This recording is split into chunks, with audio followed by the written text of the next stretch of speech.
오늘 말씀은 시편 110편 1절 말씀입니다. 시편 110편 1절 말씀,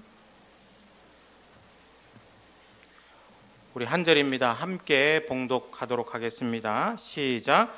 여호와께서 내 주에게 말씀하시기를 내가 내 원수들로 내 발판이 되게 하기까지 너는 내 오른쪽에 앉아 있으라 하셨도다. 아멘. 오늘은 저와 함께 예수님의 높아지심 그 세 번째 이야기인 보좌 우편에 앉으심에 대해서 살펴보기를 원합니다. 예수님의 높아지심의 세 번째 단계는 승천하신 예수님께서 하나님 보좌 우편에 앉으심에 관한 고백입니다. 성경적 관점에서 볼 때에 보좌 우편에 앉으셨다라는 것은 무엇을 의미하는 것일까? 보좌 우편에 앉으셨다라는 표현은 왕의 통치적 권위에 가장 가까운 자를 우편에 앉히는 관습을 염두에 두고 한 표현이라고 할 수가 있습니다. 따라서 예수님께서 하나님 보좌 우편에 앉으셨다라는 고백은 예수님께서 하늘에 오르시어서 존귀와 영광의 상태에 계시다라는 의미입니다. 히브리서 1장 3절 말씀을 봅시다. 이는 하나님의 영광의 광채시요 그 본체의 형상이시라. 그의 능력의 말씀으로 만물을 붙드시며 죄를 정결하게 하는 일을 하시고 높은 곳에 계신 지극히 크신 이의 우편에 앉으셨느니라 라고 말씀하고 있습니다. 또한 에베소서 1장 22절 말씀에 보면 또 만물을 그의 발 아래에 복종하게 하시고 그를 만물 위에 교회의 머리로 삼으셨느니라 라고 말씀하시면서 예수님께서 모든 피조물 위에 그리고 모든 교회를 향해 행하시는 최고의 권세를 가지신 분이다라고 말씀을 하고 있습니다. 성경에 이런 말씀이 언급되어 있습니다. 하나님 우편에, 자기의 우편에, 권능의 우편에, 높은 곳에 계신 지극히 크신 이의 우편에, 하나님의 보좌에, 하나님의 보좌 우편에, 하늘의 지극히 크신 이의 보좌 우편에, 이런 표현들은 예수님께서 다시 오실 때까지 계속적으로 모든 것의 왕이시며 모든 것의 주인이시며 교회의 머리로 모든 것의 모든 것 되시는 최고의 권위자로서 모든 것을 다스리고 계신다라는 의미의 말들이 이런 단어 속에 응축되어 있습니다. 하나님의 보좌 우편은 단순히 장소적 의미가 아니라 그곳에 앉은 예수님의 신성, 만물에 대한 통치권, 하나님의 구원 계획의 경륜과 밀접한 관계를 상징하는 곳이 바로 하나님 보좌 우편이라는 사실입니다. 구약에 의하면 예수 그리스도께서는 자기의 때가 오기까지 하나님 우편 보좌에 앉아 계셨습니다. 하나님의 때가 찼을 때 예수님은 하나님의 뜻에 순종함으로 이 땅에 와서 십자가의 죽음과 부활을 통하여서 우리의 구원의 길을 이루고 승천하셨습니다. 승천하신 예수님은 하나님의 통치 대권을 위임받고 다시 하나님 보좌 우편에 앉아 세상과 만물을 다스리시면서 주관하고 계십니다. 이 예수님께서 재림하시는 날 예수 그리스도가 모든 악을 심판하고 믿는 자는 예수님과 더불어 하나님의 통치에 참여하게 됩니다. 오늘 말씀을 보면 여호와께서 내 주에게 말씀하시기를 내가 내 원수들로 내 발판이 되게 하기까지 너는 내 오른쪽에 앉아 있으라 하셨도다라고 말씀합니다. 이 시편 110편에서 다윗은 자신이 목격한 하늘의 비밀을 노래하고 있습니다. 이 비밀은 종말에 하나님께서 예수 그리스도를 이 땅에 보내 세상을 심판하고 통치할 것임을 예언하고 있습니다.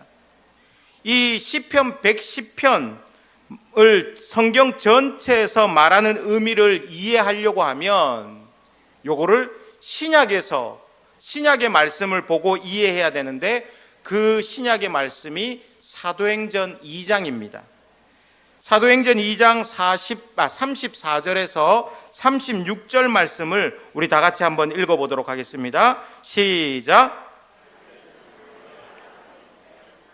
친히 말하여 이르되 주께서 내 주에게 말씀하시기를 내가 내 원수로 내 발등상이 되게 하기까지 너는 내 우편에 앉아 있으라 하셨도다 하였으니 그런즉 이스라엘 온 집은 확실히 알지니 너희가 십자가에 못 박은 이 예수를 하나님이 주와 그리스도가 되게 하셨느니라 하니라. 아멘. 사도행전 2장의 전반부는 오순절 성령 강림 사건을 말합니다. 후반부인 오늘 요 사도행전 요 말씀이 속해져 있는 후반부의 말씀은 베드로의 오순절 설교를 말씀하고 있습니다. 베드로의 오순절 설교의 핵심은 우리를 구원하시려고 죽으시고 부활하신 예수님과 다윗과의 관계로서 이 땅에 살았던 사람인 다윗이 마치 하늘에 올라가 하나님의 구원 계획을 보고 들은 것처럼 예수님에 대해서 구체적으로 증언하고 있는 말씀입니다. 이것을 증명하기 위해서 베드로는 시편 110편 1절을 인용해서 가지고 오고 있습니다.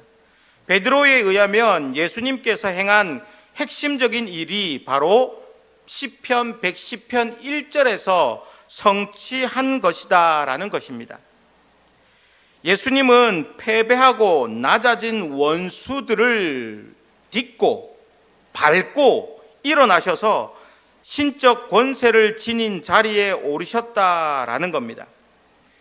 베드로의 오순절 설교의 결론은 다윗이 내 주라고 부르는 존재가 바로 너희가 십자가에 못 박은 예수이시며 이 예수님을 하나님께서 다시 살리시고 만물의 주와 그리스도 즉 메시아가 되게 하셨다라는 겁니다. 이 메시아께서 보좌 우편에 어떻게 높아지셨는지에 대해서 웨스트민스터에서 잘 정리해 놓고 있습니다. 제가 물어보면 여러분들이 PPT를 보면서 답해 주시기를 바랍니다. 질문입니다. 그리스도께서 하나님의 오른편에 앉아 계심을 통해 어떻게 높아지셨습니까?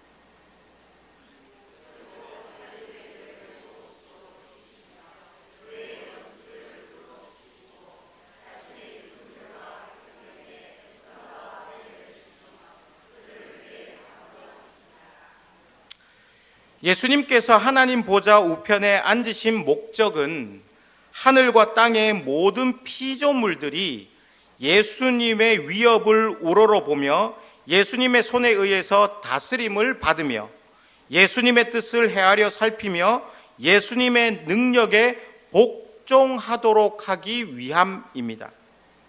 예수님께서 보좌 우편에 계심에 대해서 이 계시다라는 것에 세 가지 유익이 있는데요. 첫 번째 한번 읽어보실까요? 시작.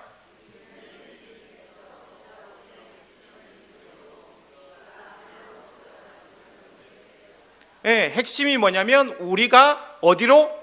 하늘로 들어가는 어디를 얻게 되었다? 문을 얻게 되었다라는 겁니다. 우리가 왜 신앙생활을 합니까? 우리의 마지막 소원은 바로 영원한 하늘에 들어가기 위해서 우리가 지금도 힘들지만 신앙생활을 하고 있습니다. 예수님께서 보좌 우편에 계심으로 하늘 문을 우리를 위해 열어 주셨습니다. 지성소의 문을 여신 것입니다. 그래서 에베소서 2장 6절에 보면 이렇게 말씀합니다. 또 함께 일으키사 그리스도 예수 안에서 함께 어떻게 해요? 하늘에 앉히시니라고 되어 있습니다. 다르게 번역하면, 저걸 조금 더 정확하게 번역하면 하늘에 앉아 다스린다라고 번역합니다. 누가요? 누가 하늘에 앉아서 다스린다고요? 아니요, 우리가. 나중에 우리가 하늘에 앉아 다스리는 사람이 우리라고요. 우리. 그런 권세가 우리에게 주어진다고요. 이것이 예수님께서 하나님 보좌 우편에 앉으시는 우리를 위한 유익이라는 겁니다. 두 번째 유익은요, 한번 읽어보실까요? 시작.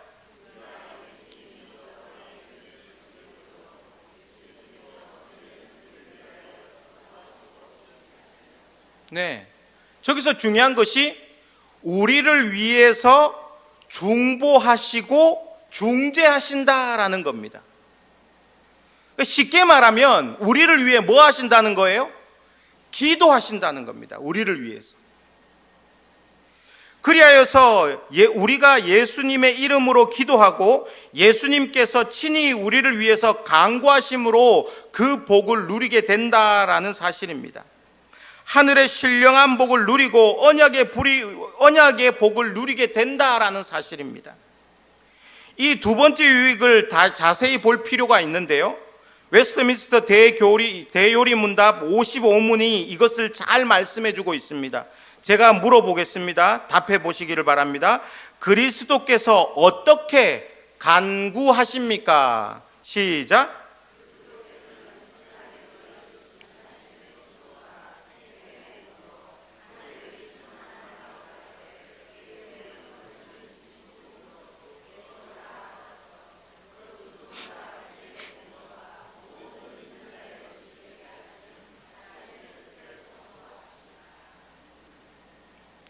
네.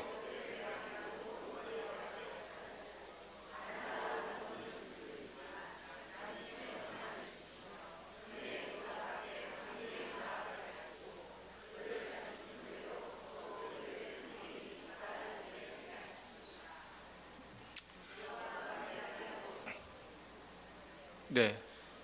예, 그거는 제 겁니다. 제가 합니다. 로마서 8장 34절 말씀에 보면 누가 정죄하려 죽으실 뿐만 아니라 다시 살아나신 이는 그리스도 예수시니 그는 하나님 보좌에 계신 자요 뭐 한다고요? 우리를 위해서 뭐 하시는 분이다고요? 간구하시는 분이다라고 말씀하고 있습니다. 사도 바울은 부활하신 예수님께서 하나님 보좌 우편에서 우리를 위해서 기도하고 계심을 상기시켜 줍니다.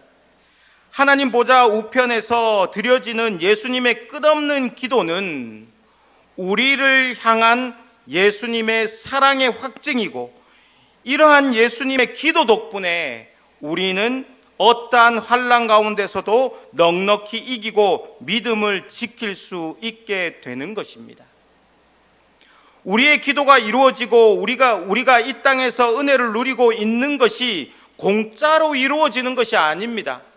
그리고 더 나아가서는 우리가 기도를 많이 했기 때문에, 우리가 어떤 이 땅에서의 공로가 있기 때문에 그렇게 되는 것이 아니라, 한마디로 지금도 예수님께서 자신의 십자가의 보혈의 값, 그 피값을 가지고 우리를 위해서 중보하시기 때문에 그 일이 이루어지는 것이고, 우리가 지금도 이 땅에서 은혜를 누리고 산다라는 사실입니다. 이것이 예수님께서 하늘 보좌 우편에 앉아 계시면서 누리는 두 번째 유익이라고 할 수가 있습니다. 세 번째 유익입니다. 읽어보실까요? 시작.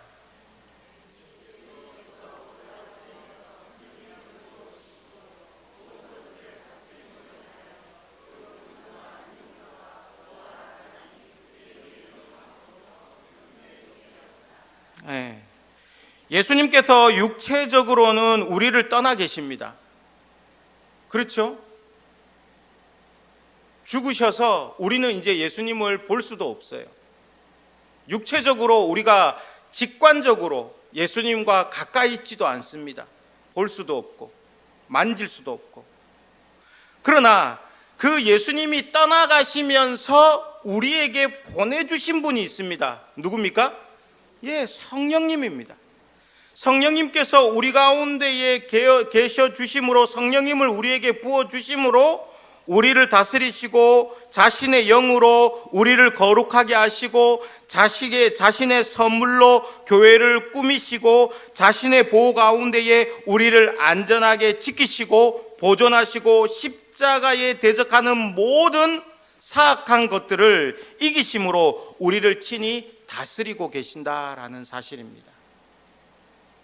그래서 예수님은 우리가 볼 수 없고 예수님을 우리가 만질 수는 없지만 내 안에 누가 계심으로? 성령 하나님께서 계심으로 지금도 우리가 성령 하나님의 임재하심 가운데에 예배하고 성령 하나님의 임재하심 가운데에 그와 함께 자고 성령 하나님의 동행하심 가운데에 그와 함께 일어나 일상의 삶을 살아가는 것이죠. 우리는 이것을 기억해야 됩니다. 무엇을 기억해야 되냐면 하나님 보좌 우편에 앉아 계신 예수님께서 우리의 하늘 문을 열어주셨고 우리를 위해서 지금도 자신의 핏값을 가지고 중보하며 기도하고 계시고 우리와 함께 동행하시기를 즐거워하신다라는 사실, 이 사실을 기억하며 오늘 하루도 이번 일주일도 하나님 앞에서 살아낼 수 있는 우리 모두가 될 수 있기를 원합니다. 이 유익을 통해 영원한 하나님의 나라와 그리고 교회가 세워지는 우리의 믿음의 가정들이 세워지는 은혜가 있기를 원합니다. 오늘은 찬양으로 설교를 마무리하고자 하는데 공교롭게도 박변중 목사님이 1, 2, 3부 때 하셨던 그 결단 찬양과 똑같은 찬양입니다. 우리 이 찬양 부르면서 설교를 마무리하고자 합니다.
보좌에 앉으신 예수 그리스도를 통하여서 우리는 하늘의 문을 열고 들어갈 수 있게 되었습니다. 이 복을 받아 누리는 자리에 설 수 있는 저희들 되게 하여 주시옵소서. 또한 우리의 가족들 가운데에 이 복을 누리지 못하는 자들이 있다면 그들에게 구원을 허락하여 주셔서, 구원의 선물로 허락하여 주셔서 하늘의 문을 열고 들어갈 수 있는 복이 임할 수 있도록 인도하여 주시옵소서. 하늘 보좌 우편에서 지금도 예수 그리스도의 자신의 핏값을 가지고 우리를 위해 중보하며 강구하고 계시는 예수님의 그 기도를 우리가 기억합니다. 하나님, 예수 그리스도의 이름으로 기도할 수 있는 저희들 되게 하여 주시옵소서. 믿음으로 기도할 수 있는 저희들 되게 하여 주시옵소서.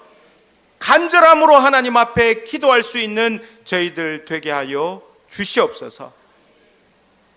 하나님 아버지, 예수 그리스도께서 이 땅 가운데서 올라가심으로 성령 하나님을 우리 가운데에 보내어 주셨습니다. 성령의 하나님의 기름 부으심 가운데에 모든 예배가 진행될 수 있도록 인도하여 주시고, 성령 하나님과 함께 일상을 살아낼 수 있는 저희들 될 수 있도록 도와 주시옵소서. 구원하심이 보좌에 앉으신 우리 하나님과 어린 양께 있음을 우리의 삶으로 고백하며 우리의 삶으로 증명해낼 수 있는 자리에 서게 하여 주시기를 원하오니 주님 함께하여 주시옵소서. 보좌에 계신 예수님이 우리와 아무런 관계가 없는 것이 아니라 이런 유익이 있다는 것을 우리가 날마다 기억하며 삶으로 살아내게 하여 주시옵소서. 함께 하실 줄 믿습니다. 예수님의 이름으로 기도합니다. 아멘.